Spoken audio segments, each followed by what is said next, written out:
So, welcome to the training on how to structure your speech effectively. The style we hope to use in today's training is going to be more of workshop than just me doing all the talking for all of us. So, we'll try to see how we can practically do it in just 2 hours. We'll start, the first 1 hour will be how to deliberate on structuring your speech. And then the last 1 hour will be giving you topics and then you structuring it. And everybody will have maximum of 10 minutes. We'll give you topics and you are expected to structure it in just 10 minutes, not more than 10 minutes. And if after 10 minutes you are not done, the prize will go to the next person. And your structure must make sense. It must contain what we are going to look at. Basically, it must have an introduction, it must have the body, it must have the closing. And in the body, it must be structured in a particular way to allow thought flow, excellent thought flow. So it's going to be more of interaction than just one person talking. So I'm going to share my screen now so that we just go ahead. All right, I hope we're all seeing the screen. Yes. Okay. Now, if I want to assume that we are familiar with public speaking space, we're going to assume so many things because the focus is on structuring your speech. We're going to overlook how to research a topic. We're not going to talk about how to develop content. We're not going to talk about body language. We're not going to talk about vocal varieties. All those ones, we want to leave them by the side and just focus on how to arrange your thoughts logically. That's the purpose and the focus of this training. Now, Gerald Ford says nothing in life is more important than the ability to communicate effectively. And I totally agree with him. Nothing in life is more important than the ability to communicate effectively. And you cannot communicate effectively unless your audience understand exactly what you have said and they could see the relevance of what you have said in their own lives. If what you have said does not make meaning to your audience, you have not said anything useful, even if you spend 1 hour talking. If your audience cannot benefit from it, are not inspired by it, are not persuaded by it, or motivated by it, you've not said anything useful. And nothing in life is more important than that, because we speak every day, either in our homes, in our offices, in the marketplace, wherever we find ourselves. So how do you speak in such a way that those who hear you are benefited from what you say? And whoever can do this effectively will have the world as their friends. So once you are given any subject matter, the most important thing in public speaking is the subject matter. What are you going to talk about is the most important question you are going to ask yourself. What is the subject matter? What is the focus of this communication? What is the purpose? That is the very first question you ask yourself. Every other thing you are going to say is wrapped around on this one very core question. What is the subject matter? What are you talking about? What are you talking about? The subject matter is the most important thing in a public speaking career. You must look at the subject matter, because if you don't pick the subject matters and take it seriously, you will see yourself drifting from one subject matter to another. You will see yourself drifting from one conclusion to another. But you must pay attention to the subject matter. The other question is, who are you talking to? Who are the people you are talking to? Sometimes you have a singular audience. For example, you could talk to doctors. That's a single audience. At other times, like Toastmasters, you could talk to professionals from completely different walks of life. So who are you talking to is another important question. The next question is, what is your own view with respect to the subject matter? What is your stand? For example, if you are asked to talk on a subject matter, women should be given 50% political appointment in a country. What is your own view about that? Are you going to talk for it? Are you going to talk against it? What is your view? Your view is now your point of view. That's what it is called. And your point of view shouldn't be more than 5, even if you are talking for 3 hours, even if you are talking for 10 hours.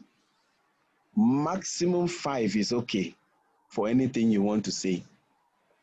Some people, you can extend it to 7 if you want, you can extend it to 20 if you want, but 5 is just okay, because the remaining will now be your padding.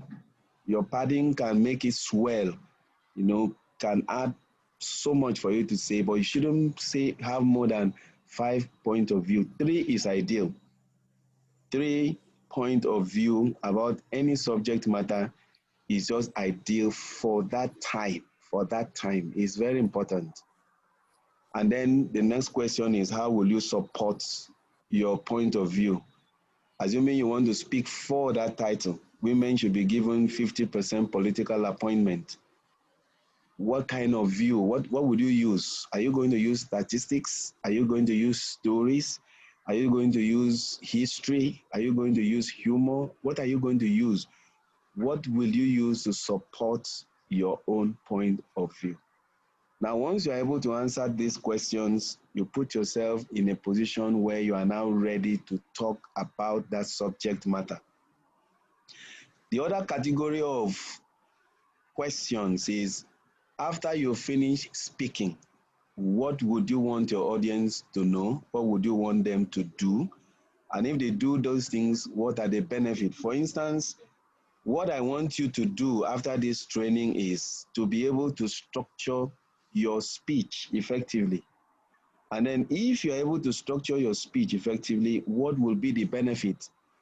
The benefit will be you will save yourself almost 10 hours of striving and working hard to understand what you want to say, what you want to do, how you want to go around it. It will save you time. And then it will improve your logical flow every time you communicate. If after this training or workshop, you are able to do that effectively, then the purpose of this training has been achieved. And the benefit of that is enormous. Before you know it, people will start asking you to come and speak on different other forums across the world. And then you will not be afraid, because you know how to guide your thoughts and how to move ahead as fast as you can. Then the last thing is, what would you want them to remember about that speech? What I would like you to remember about this training is, you are going to be the most renowned public speaker that you've ever known. You are going to learn about different styles and techniques on how to structure your speech. You will remember that, and you remember every other beautiful story that we'll hear along the line. Okay, so having done that, let's just go ahead with the first aspect of structuring your speech. Now, every speech, whether it's going to be a story, whether it's going to be a seminar, whether it's going to be a persuasive speech or whatever kind of speech, I have picked these 5 ways to cluster your thought. What I mean by clustering your thought is organizing your point of view and your support for your point of view. The first pattern is chronological. What that means is you could start with, if you want them to know your point of view with respect to date, with respect to sequence. For instance, you want to talk about your journey through school. You could start with 1980 something or 1990 something when you first started primary school, and then you went to year 2000, maybe you've gotten to university by then, and then year 2010. So chronological is a sequential arrangement with dates, particularly with dates. You must show, or you could start with step 1, step 2, step 3, step 4. And this is best used when you are trying to show people how to also learn something. For example, you want to teach people how to make cake. You can also start with step 1, step 2, step 3, and so on. So chronological is arranging it with date, or with time, or with steps, one step after the other. So once your audience hear lastly, they know that's the last point of view they are going to hear. Now the second one is causal. Causal means you want to show people what happens. For example, drug abuse. You want to show people what make people engage in drug abuse. And then you also want to show them the solution to get out of drug abuse or any other form of addiction. You want to show people what produces this problem, and then you are going to show the solution that will be used to solve that problem. That's when you are arranging your thoughts with the causal principle. When you are doing comparative analysis, you are comparing one thing with another thing. You are showing the pros and the cons of the two sides you are looking at. You know, for instance, talking about male children going to school, what are you going to compare it with? Are you going to compare it with children who go to school and children who don't go to school? Are you going to compare it with male and female? Are you comparing the good and the bad? Are you comparing the bigger and the smaller? Comparative means you are putting two things together and you are trying to help your audience take decisive decision on which one to choose. Now, problem solution is you show people the problem and then you also tell them the solution. The difference between problem solution and causal is that cause, you show what produces that impact and then you give the solution. Problem solution is, for example, now there is the coronavirus pandemic. It's a problem. And in your speech, after showing them the depths of this problem, the economic, the social, the educational, the mental, the emotional, all the aspects of this problem, what solution do you now prefer? Mental problem that this thing is causing, how are you going to address it? What are you going to do about it? And so on. So you show the problem, you show the impact of the problem, you show the dimensions of the problem, and then you give the solution to the problem. So the members of your audience who are already been impacted by this problem can now see the way out. They can now know, okay, if I follow this path, this is the way out. And then lastly, the story message format. This is a very unique form of arranging your thoughts, and you must be good in storytelling. One of the best formula I've found in storytelling recently is S story is equals to C plus W multiplied by O. S is equals to S. S is equals to C plus W in bracket multiplied by 0. S stands for story, C stands for character, W stands for want, O stands for obstacles. In other words, for your story, there must be the character. Let's say Mr. John. There must be what Mr. John wants. That's a W. And there must be something standing between Mr. John and what Mr. John is trying to accomplish. For instance, like a student in the university, or maybe somebody who has a business. What does that businessman want? Maybe he wants to grow his or her business. So what are the obstacles? The obstacles are patronage, sales. So how did the person overcome the challenge?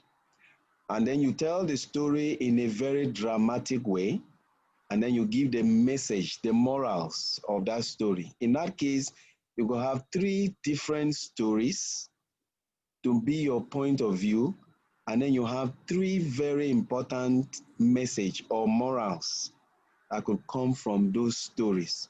So when the people remember the story, they also remember the morals, the lessons. The first story could be how to build courage. The second story could be the importance of love. And the last story could be the importance of diligence. So if somebody loves, what did the person get? If somebody was diligent, what did the person get? So your audience are able to match the story with the morals that you are sharing with them. There are so many other ways of clustering your thoughts, but I feel I should just explain these 5. On your own, you can look at other ones. You can combine them if you want. For example, your first point of view could be using causal. You can move to problem solving, you can move to story, and you can mix them the way you want. There's no hard and fast rule. But this is the most crucial point in structuring your speech. It must follow a particular pattern. Don't use chronological and then you move to comparative. You will confuse your audience. Whichever one you pick, make sure everything is sequentially arranged. And usually when you're also clustering your point of view, your speech, it is good to start with the least impactful ideas. And then you keep building the tension, you keep building the ideas until you get to a climax, and then you start coming down with the solutions that you want. That's why it is good to start with the problem and end with the solution. Except you are explaining a tragic situation, then you can start with the good and end with the bad.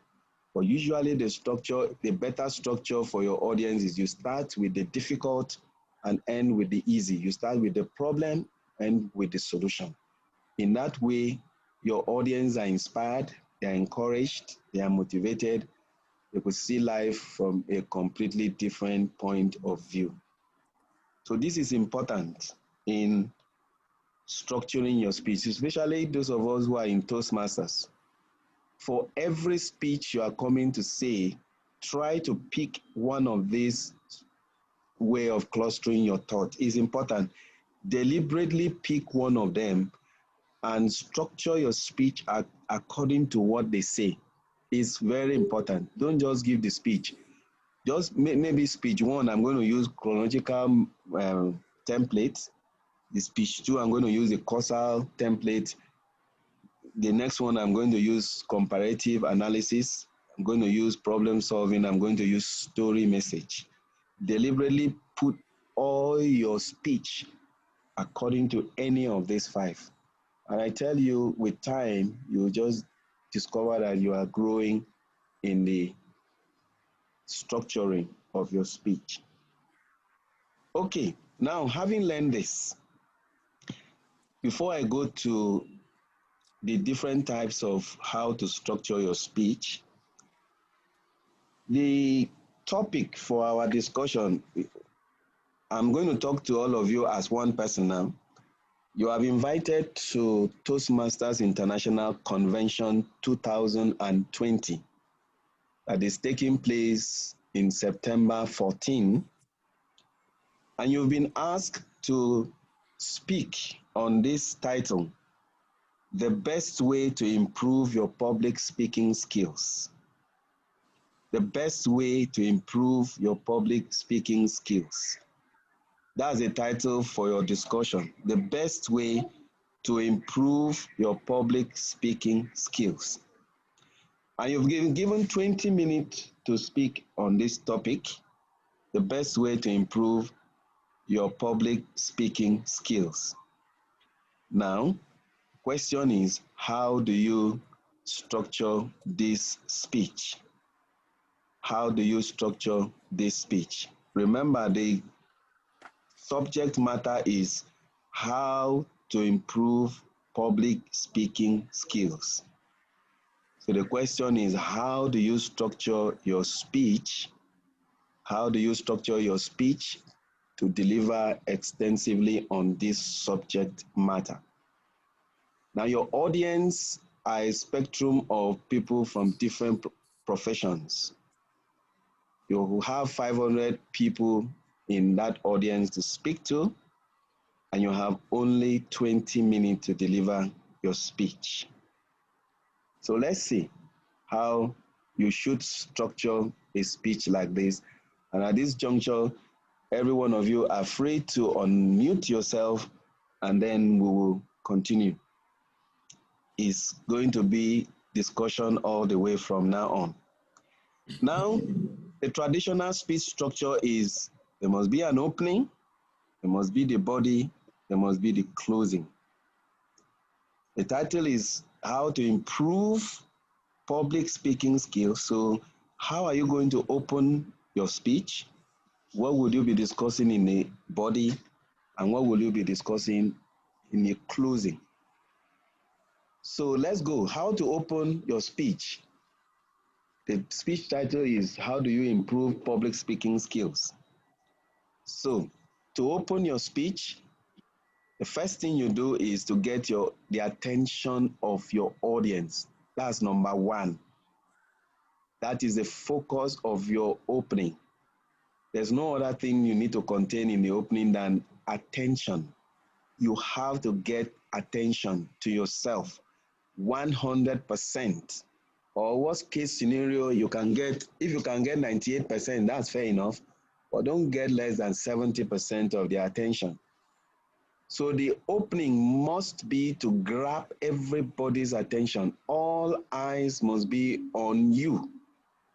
Once you open your mouth and begin to speak, within 10 seconds, everybody's attention must be focused on you.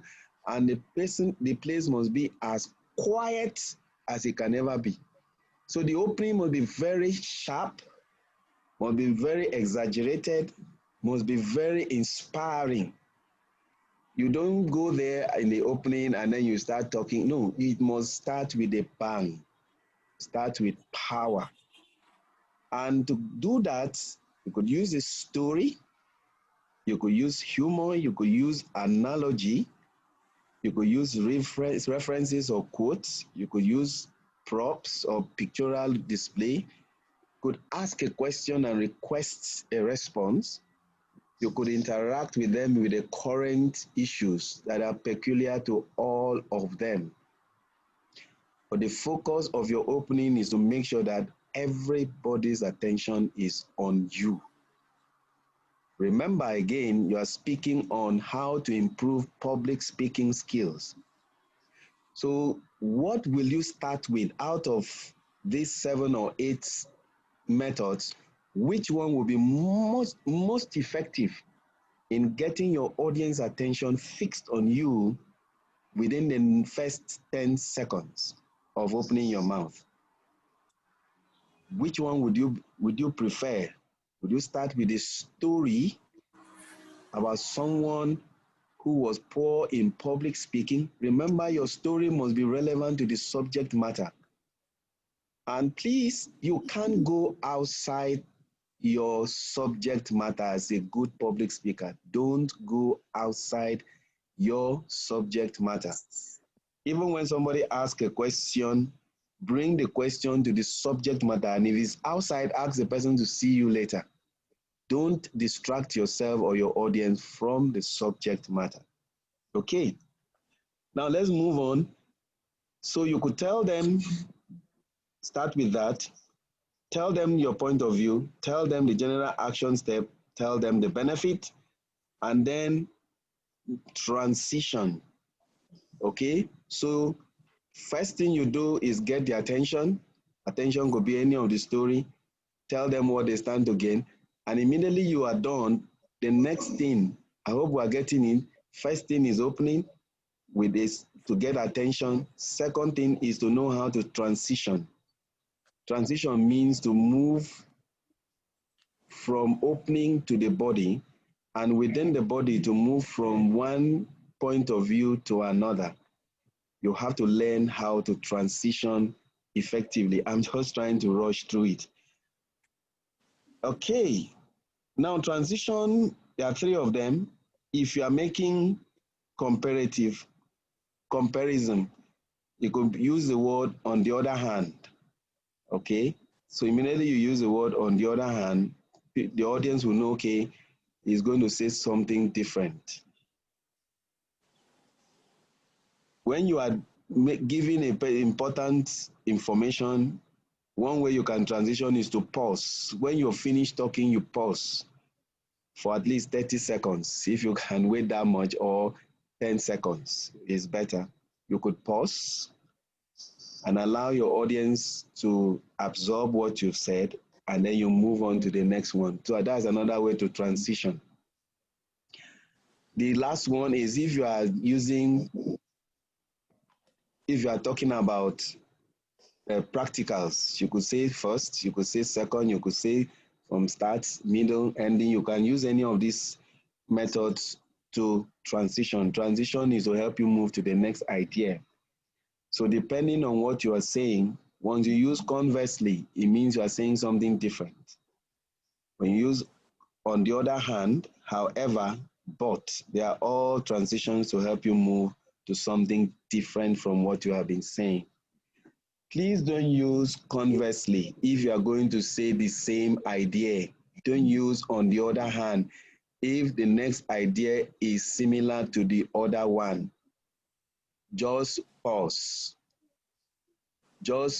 You can also move without saying anything. You can move deliberately from where you were standing to another place, and then just continue with what you were saying. But once you use the word but, your audience believe you want to say something different. So when you say something similar, you get some people confused. So these are some of the transitions you could use before you go to the body of the question. So based on this opening now, what if you have been given the title, Improve Your Public Speaking Skills? So how would you open, and how do you transit from your opening to the middle? Let's talk about that now. You are free to unmute yourself.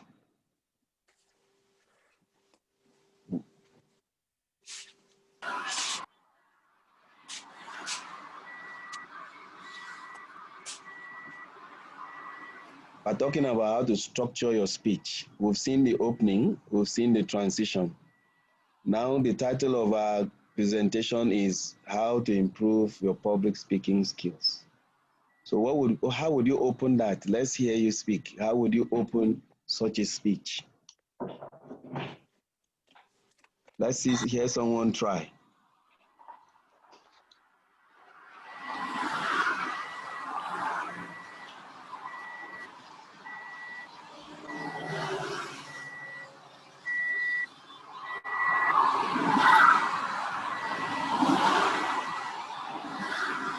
Hello? Hello.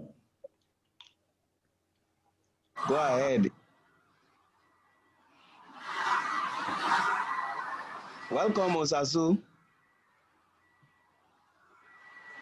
Good afternoon. You're welcome. It's here. Good morning, sorry. Glad to have you join us. Thank you. Thank you. I'm so sorry. In less than 5 minutes, my phone will run down. My car broke down on the road on my way to the house.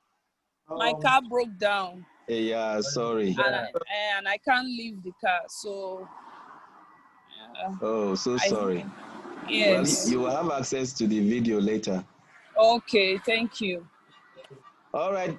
Do you want to start? Oh, you joined us late. Jumobi, do you have anything to say? Sodiq, Kaite, Esther? Okay, I'll try. Okay. We said the opening. Yes. Okay, I'll go with the story. Okay. Basically, I would first tell the audience a story. I would keep them in suspense. I'll tell them a story of somebody that had a life-changing presentation to make Okay. in front of an audience. I'll say the board of directors of the company he works for. He had developed an idea. He had done everything needed. It was actually going to make the company a lot of money. Okay. And when it was time to pitch the idea, he had stage fright. He got his tongue twisted.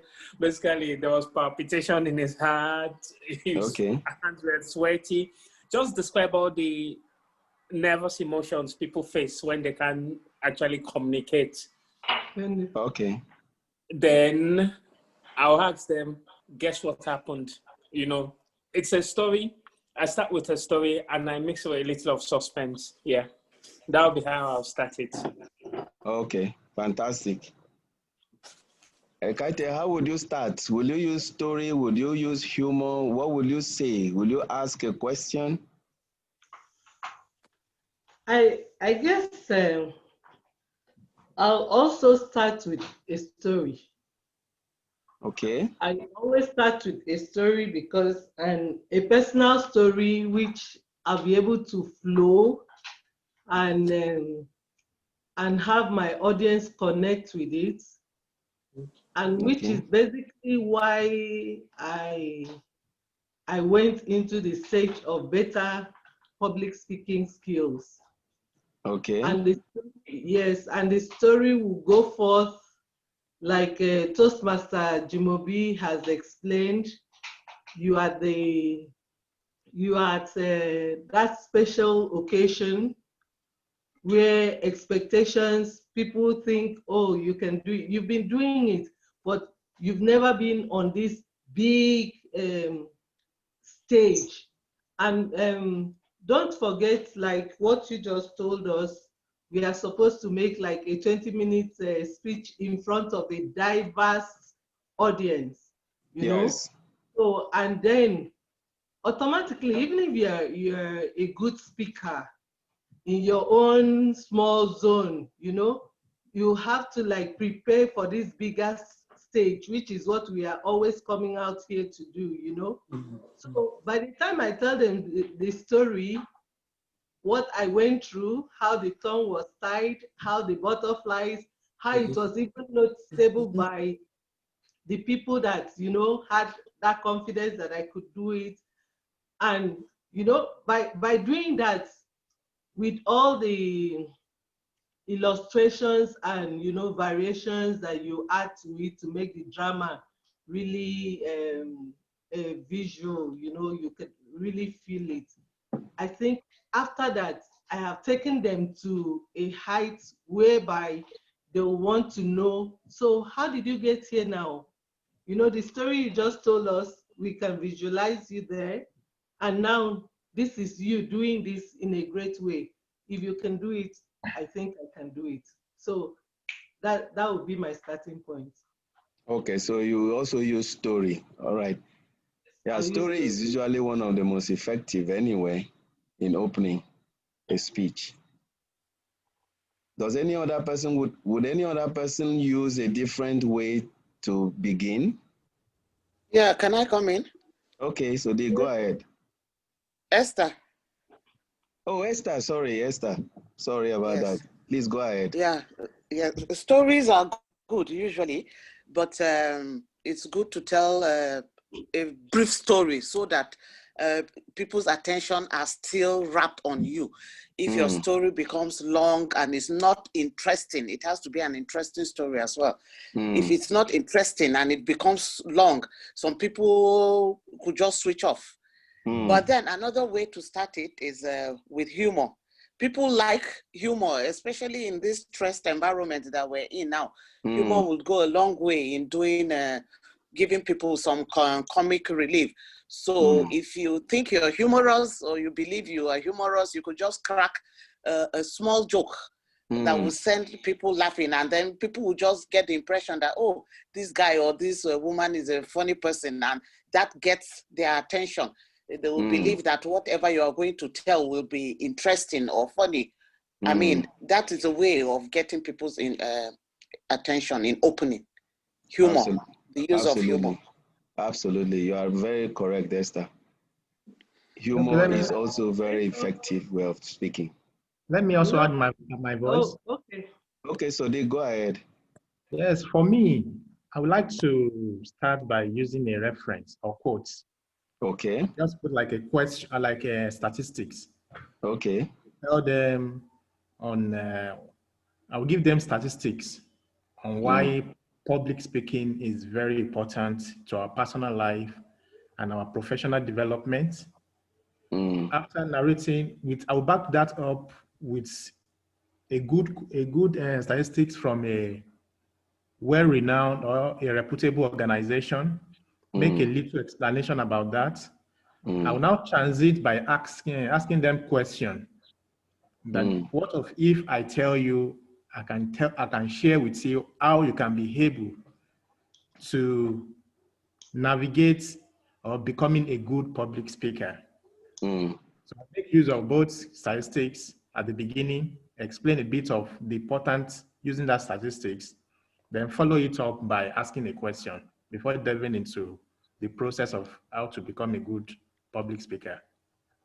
Okay, so you prefer to use two? Yes, I'll use two. Okay, all right. Now that's another question. Okay, go ahead, Ekaite.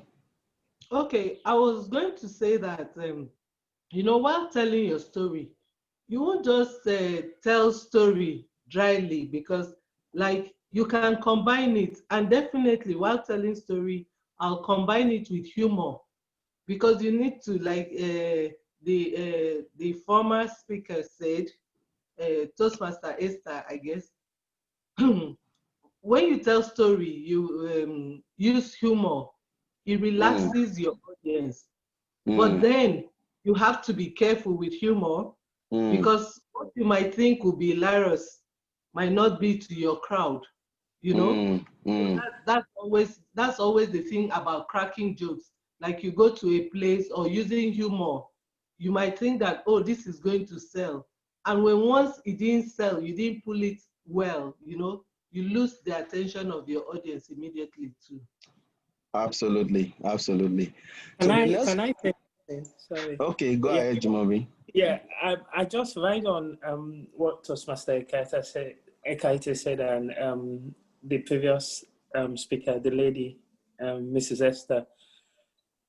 When you're telling stories about yourself to a large audience, the best way that we've seen, even many speakers do it, you use humor on yourself, not on any that, you know, like, so you laugh at yourself, something, exactly. You know, you are not going to get all 500 persons to laugh, but if 100 laugh, I bet you another 100 or 150 will laugh. You know, they'll join into the laughter, but it's not like you're saying anything about anybody, you're laughing at yourself. And it takes great courage for someone to stand on a stage and laugh at him or herself. So they will not connect with that person. Because after all, like, as we mentioned earlier, what we are trying to do here is to grab attention. But and I agree also with Toastmaster Ekaite. You see, like, most of these headings, a story has different snippets of all of them. It has humor. You could ask a question. You could even make a quote. It depends on how you arrange it. But it's all, and the story shouldn't be long. It's an introduction. So you're looking at least, if you have 20 minutes, not more than 2.5 minutes at most, or even 3 maximum, so that I can give you space to really talk on what they've asked you to come to talk. You're using the story as an anchor to get people's attention. So now for a 20-minute speech, how long should the opening be? You have 20 minutes for your whole speech. So how long will your opening be? And then the second question is it advisable to use more than one of all these, any of these in your opening? Should you combine 2? Should you combine 3? Is it advisable to use more than one? I've asked 2 questions in one. How long should your opening be in a 20-minute speech? Well, luckily, I think the 2 questions have been partially answered in while talking about what we would have used. I don't think the opening should be striking and short enough to keep the attention, but long enough for you to like make a meaningful intro to what you are going to present. And the bulk of your presentation is going to be in the body. So you will not dwell too much on the intro, not to in order not to make them not interested in the speech. Okay. Having said that, we have just analyzed it amongst ourselves before you threw the question that you can use more than one of the intro, like story, like humor. You can throw in questions in while telling the story, and of course you can also you have to translate after that, and you combine. You can't be one lane. You have to look at the audience, and then just when you're preparing it, you know how to mix and match to ensure that your story comes out or your speech comes out really good. Yeah, you're absolutely right. I think Jumoke has said 2 to 2.5 minutes. Yeah. Well, for a 20-minute speech, that's not too bad. But I think I saw somewhere when somebody uses formula 10-80-10. So you divide your time into 10-80-10. I think it will help you know how long you should spend. That's 10 minutes, 10% of the time on introduction, 80% of the time on the body, and then 10% of the time again for your conclusion. I think that's a good formula to use in this kind of structuring of your speech. You know, this morning I wanted to give a story in my radio program, and by the time after the practice, I saw that the story would take half of the time. I just put the story aside and went on with my speech. So you need to practice, and then don't let your story go outside skills, because what you are going to talk about is skills. The analogy, the example, the references, the quote must be related to how to develop public speaking skills. Now let's go to the body of the speech. Some of us are already familiar with this matrix. I don't know how many of you have been using it. I'll put this matrix here. Now this is what I call the 3x3 matrix. This is now the body of the speech. We've left the introduction. We are now on the body of the speech. So in the body of the speech now, this 3x3 means you have only 3 points of view. For example, you are speaking on how to improve your public speaking skills. This, your point 1 will be on how to know public speaking skills. Your second key point 2 must be how to develop it. Your 3 key point must be the steps and the benefits. So here you'll be talking about what public speaking skills are under your key point 1, and then you support it with quotes, stories, etc. here. And then under key point 2, you must be talking about the how, or you can put it in form of a question. Your key point 1 must be on why you should develop your public speaking skills. Your key point 2 could talk about how to develop your public speaking skills. And then your key point 3 might be talking about when and where to develop your public speaking skills. So by the time you start with why, you tell them 3 different reasons. That's your sub point 1, sub point 2, sub point 3. 3 different reasons why they should develop their public speaking skills. And then under how, you give them 3 separate steps on how they can develop their public speaking skills, and then when and where they can develop their public speaking skills. So with these 3 now, you have covered how to improve your public speaking skill. You've told them the why it is important. You've told them the how, and then you told them the when and the where. So that will give your speech a complete and total strength when you are developing. So you could use this to develop. You can see in less than 5 minutes, I have finished the structure of my speech. My first line of thought is why. Why is it important? Why should they do it? Why? So I could think about 3 things why they should develop their public speaking skill. My next line of thought is how. How should they develop it? And my next point of call is when and where. So this has already given me the structure of the body of my speech. Remember the first one, I have chosen story, for example, was my opening. The body I have chosen why, I have chosen how, I have chosen when and where. And then the closing I can choose, when we get there, we can choose any other thing. So within just 5 minutes, the structure of your speech has come out.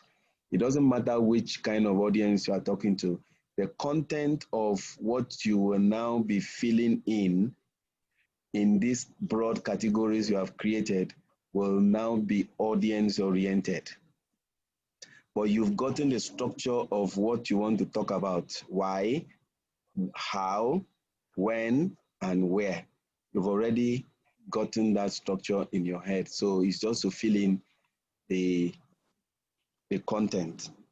And then don't forget the recapping of your main point. After you've said everything, please, before you transition. Can I ask a question? Sorry to interject. Go ahead. Okay. Will it be okay or good enough at the point of when and where to also add who?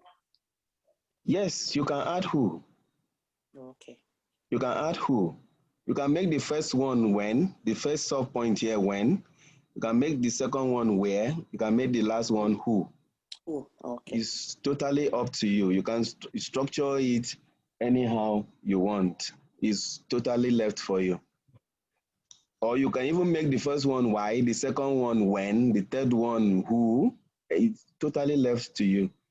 You are free to structure it, but this kind of template helps you to gather your sequences immediately in your brain. So you know what to put first, you know what to put next, you know what to put. It's like creating the mold which you are going to pour the liquid inside later on. So you are totally free to use any pattern. Okay, thank you. You're welcome. And then, like I was saying, please don't forget to recap before you transition. Before you leave the why, recap what you have said under the why. Give a summary of what you have said under that major key point. Is very important before you transition. So here, if you are using what is it called now? just keep my mind, please. Sorry. If you are using the chronological method, so you can say, firstly, we're going to look at the why. Secondly, we're going to look at the how. Thirdly, we're going to look at the when. Fourthly, we're going to look at the who, and so on and so forth. So depending on the type of clustering you are going to use, this is where you now start saying that firstly, you mention your key point 2. Secondly, mention your next one. Thirdly, depending on the style that you cluster your information and the one you want to use before you transition. Please make sure you recap. That's for 3x3 matrix. We also have another one from Toastmasters International. Now, this one is, you mention the key point, you have your sub key point 1. You can see the structure here, it is done. And then you now say you have to recap your main point 1. That's your key point 1. On Toastmasters own, you have your main point 1 or your key point 1. They now say for every sub point, you must have evidence. You must have something to support your point of view. For example, you say, why should people develop their public speaking skills? Number one reason could be it could make somebody wealthy. Why do you say so? Do you have any evidence? Is there any story? Is there any statistics? Is there any research? So for everything you say, Toastmaster method says you must support it with evidence or support it with any other material. You could use your personal life. You could use another person's life. So as a good public speaker, you must equip yourself with stories, with quotes, with ideas that people have said. You must make sure that while you are carrying out your research for this 20-minute speech, all these evidences must have been included to help you, to guide you on how you are going to support it. So Toastmaster says, when you mention your main point, and then you go to the reasons, the first reason, the second reason, the third reason, before you leave any of them, always support it with an evidence. So don't just say it will make you wealthy and then you move on to the next one. No, it will make you wealthy. In 1952, this person was able to move from being a pauper to a wealthy person, and this was because he was able to speak well. So you support that. By the time you finish out with that evidence, you also could now move to, you can become healthy, you can become smart, you can become promoted, you can become this, you can get that, you can get that. But for every one of them, you must support it with an evidence or support it. The evidence could be a story, it could be a quote, it could be it could be anything. Somebody wants to ask a question? Yes, sorry, I just wanted to find out the speech that we're giving to this convention, is it a scripted speech? Is it a presentation, or is it just a speech without prompts? What is the format? Is there any prescribed format for it? You mean during the Toastmasters convention? No, I mean, no, the 20 minutes speech there. Okay. This assignment, yeah.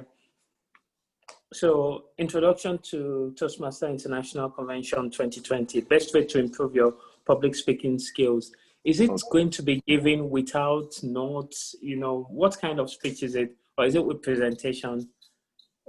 No, I'm just asking because of do you have to record the evidence by art yourself, or you are going to guide people through a PowerPoint, you know, in different yeah, well, if I may understand the question, is it, if you are asked to speak now, should it be something you read from a note? Yes, or should it be something you use a PowerPoint? Or you use a PowerPoint, or you just say it from as if it's an extemporaneous speech, extemporaneous speech. Yes, yeah. Well, my advice is, whether you are using script, whether you are using PowerPoint, or you are talking from your brain, I think to understand the speech is better. You know, because to you, what if any of them fail? What if you even carry the script and you couldn't find it there on that day? To avoid sweating inside AC, it's good you know what you are going to talk about by heart. It doesn't matter if we give you the PowerPoint. I mean, as I am here now, if this thing goes off, the network is bad, but I can still talk. I should be able to express what I have in mind. Otherwise, it could be a very big disappointment on you. But you know, if you can speak it from your heart, you get the credence, the acceptance, the credibility of your audience. They say, oh, wow, this person is wise, was able to give this speech from his or her heart. So whichever one, practice might help. So you can choose any style at all can help, because in a convention, we'll see people use slides. We've seen some people just continue speaking from their head. But whichever style you want to use, I think is okay. But the bottom line is, in case any of these things fails, you still should be able to speak from your heart. Okay, so we have the 3x3 matrix, we have the Toastmasters format, and finally we have what I call Brian Tracy prep method. Now, this is Brian Tracy's own method for structuring your speech. He calls it PREP, P-R-E-P, PREP. Now, the P stands for point of view.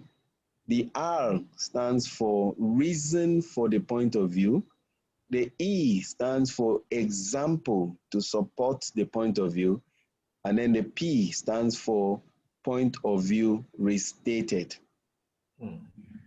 So if you give your point of view, Brian Tracy will say, why? Do you have any reason for taking that point of view?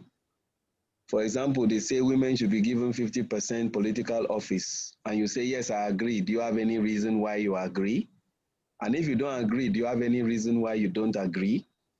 And after you state your reason, is there any example? Is there any evidence to support that your reason, or you are just saying it from your head? And after you have stated your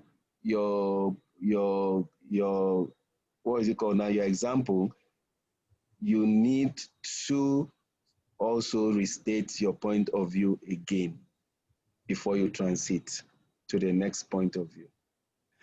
But what is clear from the three of them is, in your own, the body of your speech, you must have point of view.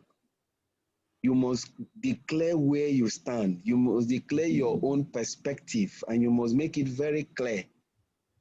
And what the examples, the evidence are using is to help you convince your audience that what you have said is true. And you know, in public speaking, you have to add style. It's so important. We're not, your body, your hand, everything is to help convince or persuade the audience that your point of view is correct.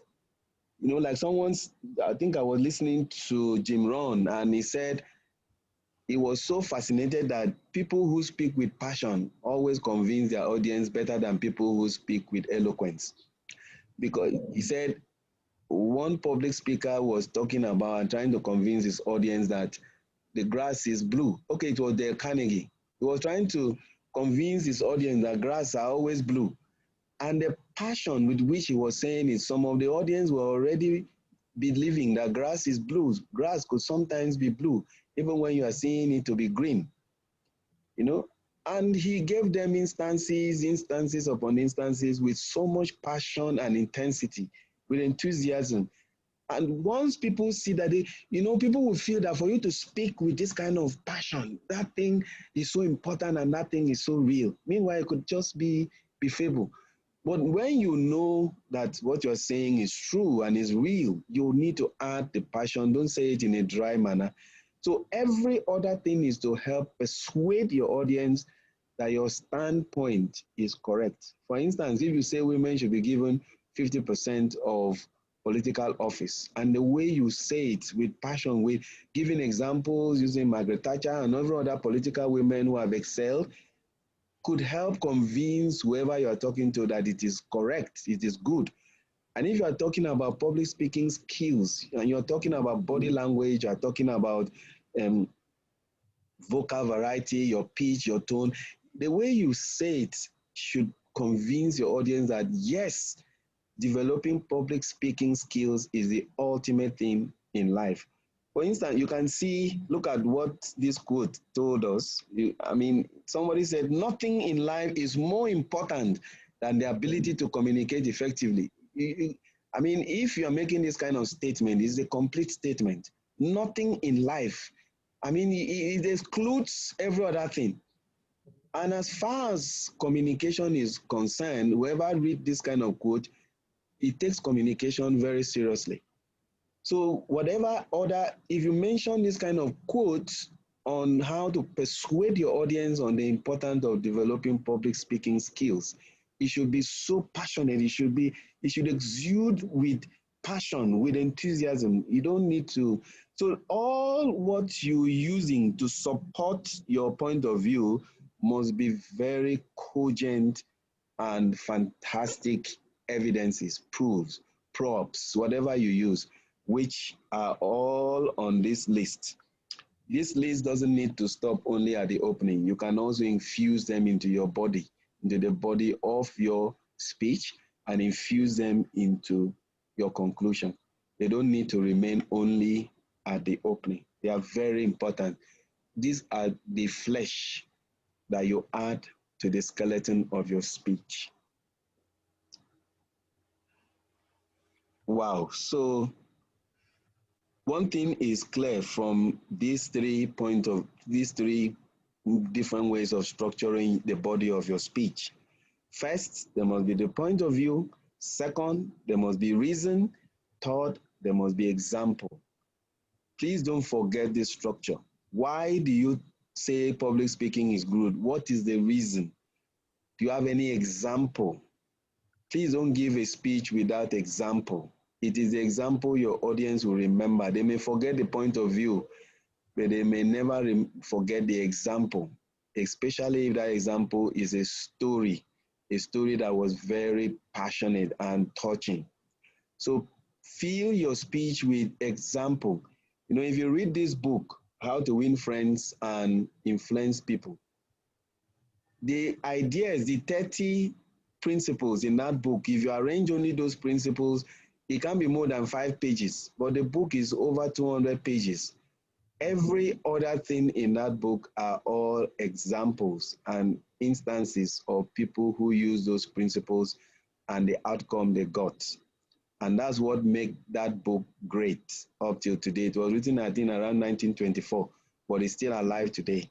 How to Win Friends and Influence People by Dale Carnegie is a marvelous book. But if you read the book, the principles themselves can be more than 5 pages, but the other examples, stories, instances make the add flesh to the book, and the book is over 200 pages. So please make sure that you remember this. In 10 minutes time, you're able to structure your speech. Now, I have very few examples here. If the first one is using the 3x3 method, the first key point is the best speakers have great listening skills. Subpoint 1, there are 3 basic listening skills. Can you see that?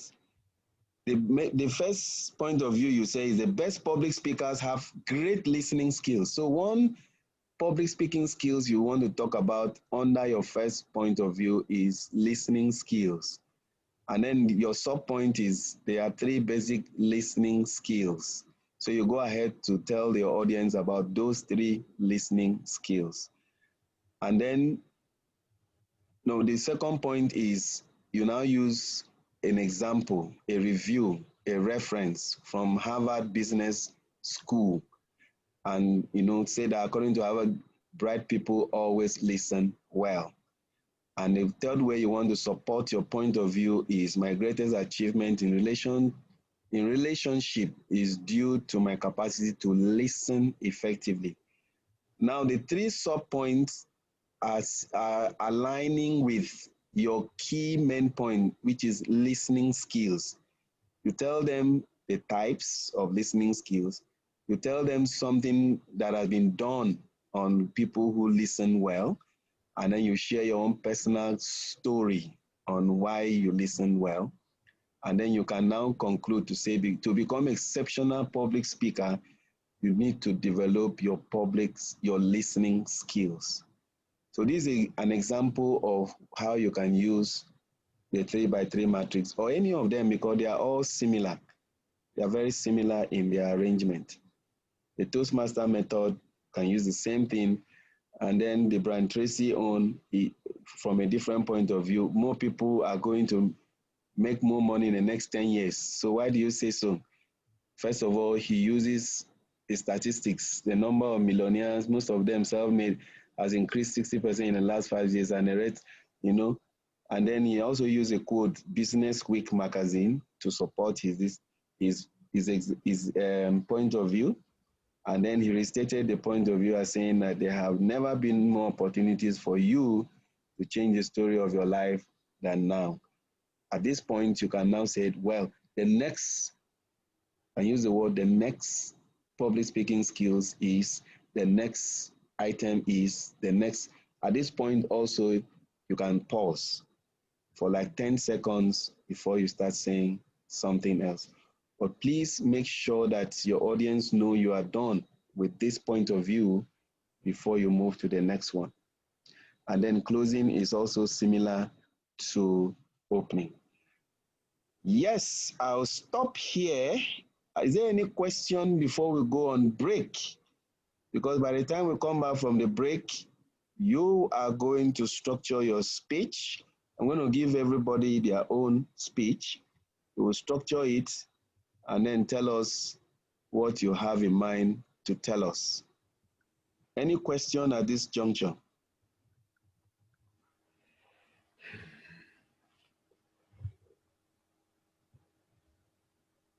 Sadiq, do you have any question? No, so far so good. Okay, Kate, any question? So what did you say about this conclusion? Okay, conclusion is the opposite of the opening. In the conclusion of your speech, you are now trying to show them why public speaking is good. So how to conclude your speech, you tell them what they need to do. You can tell them if listening skills, body language, and vocal variety was the 3 skills you discussed.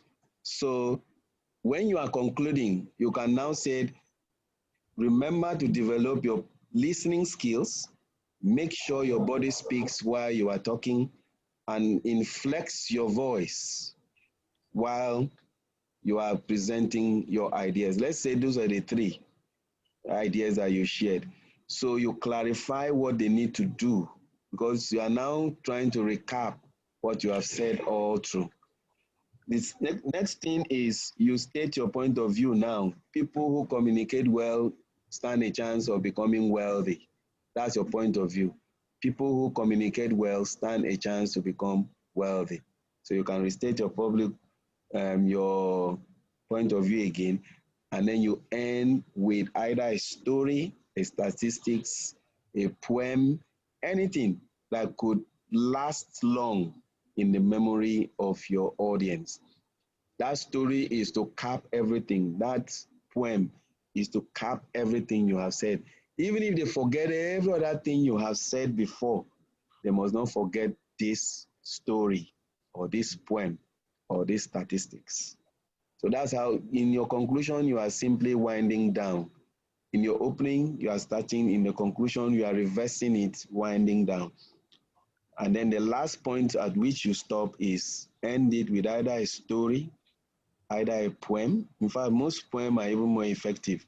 You can look for a very good poem that suggests that. You can look for a story, very compelling story. You can look for any other item that will help end that speech with a bang. Is that okay? Yes, sir. Sorry, sir. I'm saying SHARP. What is it, an acronym at the end of the? Yes, SHARP is an acronym. Okay. Sharp, S is for story, H is for humor, A is for analogy, R is for references, P is for pictorial or visuals. Okay. It's an acronym. Okay. It's this acronym that we use during the body. Okay. You can see SHARP. Can you see it? Yes. So yes. that is the acronym. And then I put ask a question, begin an interaction on current and relevant issues. So, and that one, maybe you put, is it sharp, is it sharp part, or you will call it, or what? I don't know. What's the E for? What's the E for, please? Okay. No. It wasn't E. P. Okay. You can call it sharp pad. I don't know. You can add the A and the B, and whatever that means, you can. It's just to put it in your mind that, okay, I need these 7 principles to begin. And you can use any of them in closing too, depending on your own style. Nothing is cast in stone. You are free to use it anywhere, anyhow that you want. So you can call it sharp pad if you want. Esther, do you have anything, any question, any contribution? No, not for now, Coach. Thank you. Okay, so, all right, we'll take a break now for 5 minutes. And when we come back, we're going to continue with,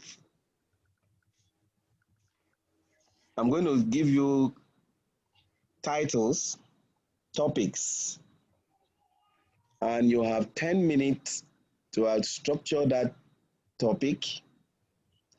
You have to give me an opening. You have to give me the body, what you want to say in the body, and just the structure. We're not talking about the content. Only the structure, how you would want to deliver that speech. So in the opening, you could put things like story and references if you want, or just story.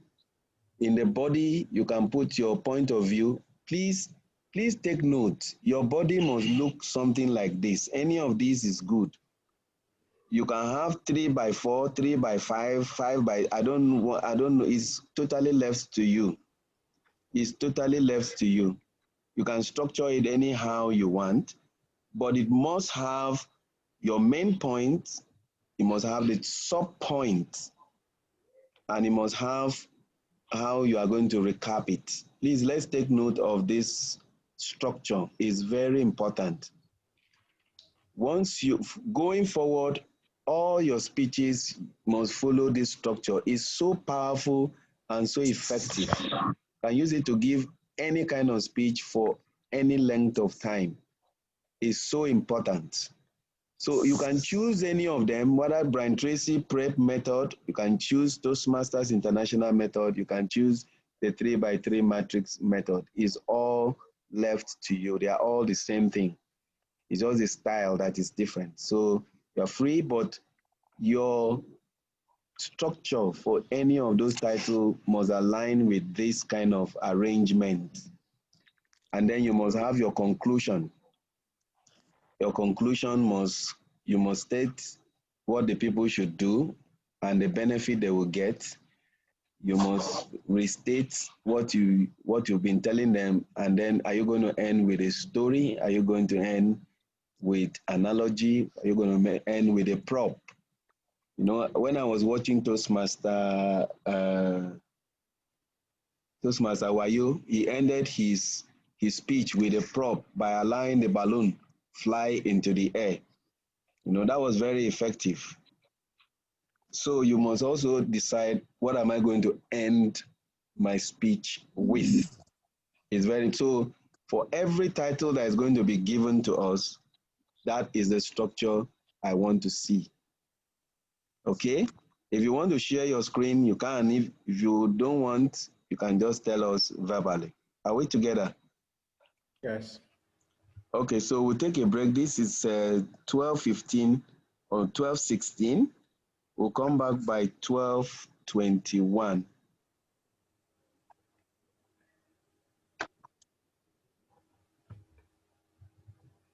All right, see you in by 12:21. Okay.